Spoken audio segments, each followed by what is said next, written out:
Et nous voilà pour la partie 2. Salut. Donc, pour info, j'ai commencé un peu à déballer la box pour voir un peu ce que ça donnait, etc. Pour voir s'il me manquait des choses et voilà, pour commencer à vous informer de quels sont les bons côtés et les mauvais côtés. Donc, dans la boîte, on trouve effectivement le pied. Alors, le retour que j'ai à l'écran est vraiment dégueulasse, donc je ne vois pas vraiment ce que je fais, mais c'est pas grave.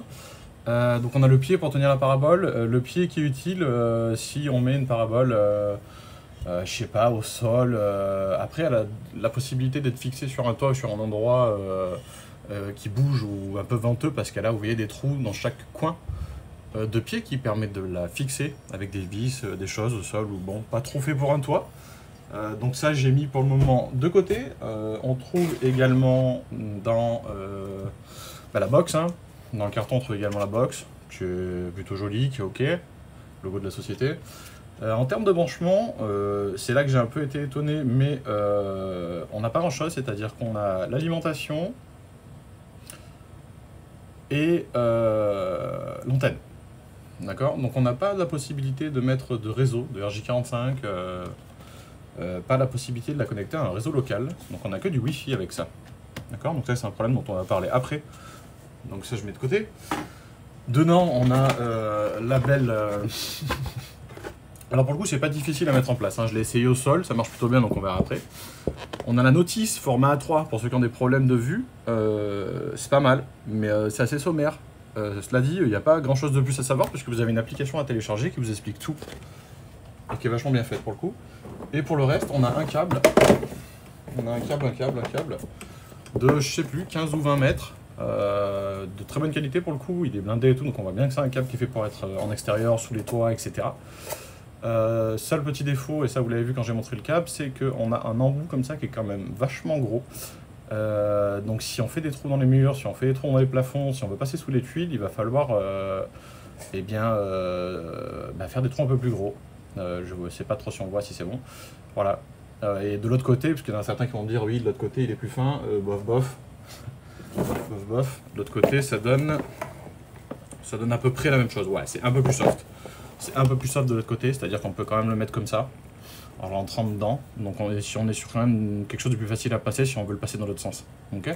Bon, cela dit, le câble est long et pour le mettre sur un toit, c'est cool. Il y a déjà de quoi faire, je pense, et ça sera suffisant.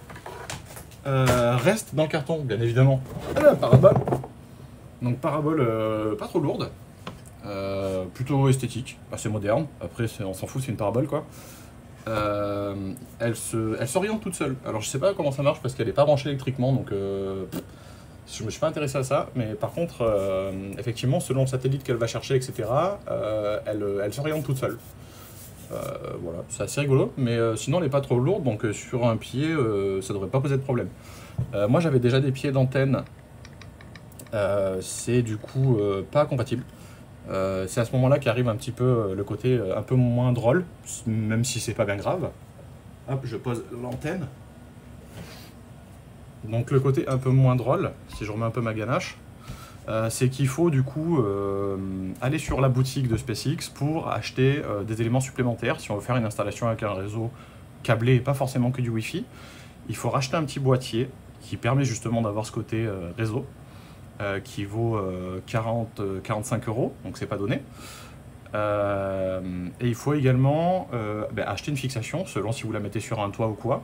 Moi j'ai acheté une fixation courte, c'est pareil, il y en a encore pour 60 et quelques euros. Ça fait une centaine d'euros en plus. Après actuellement il y a une super promo en France qui fait que le matériel vous l'achetez pour 150 €, il est à vous, 150 €. Et l'abonnement est à 40 € par mois mensuellement. Par mois mensuellement ça veut dire la même chose. Du coup, c'est à peine plus cher qu'un forfait fibre, voilà. Même si c'est quand même pas la fibre en termes de puissance, c'est quand même sympa. Ça, on verra plus tard les débits que ça donne. Voilà pour cette partie 2, retour dans la partie 3.